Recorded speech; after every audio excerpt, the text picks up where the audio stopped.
E o aturuxo dos troteiros de Bande, o son das súas chocas, resoa por primeira vez este entroido polas aldeas do municipio.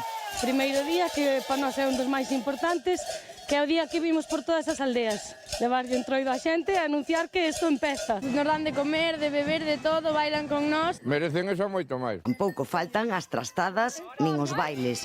Dende sempre se vestiu, logo como moitas outras desapareceu un pouco por causa da dictadura e despois tamén da emigración, as leas quedaron baleiras e deixouse de fer entroido. Pero logo no ano 2000 pois xa se empezou a recuperar e dende aquela pois non deixaron de sair os troteiros polas aldeas. Levamos o chapeo, que levamos un cristal diante que para espantar o meiga e logo levamos unhos fotos ou unhos retratos das nosas xentes, das nosas vidas. Antiguamente puñanse o que eran as postales que lle mandaban os mozos ás mozas. E a vara que lles dá o poder da troula. É unha alegría pero grande. Olvídanse as penas.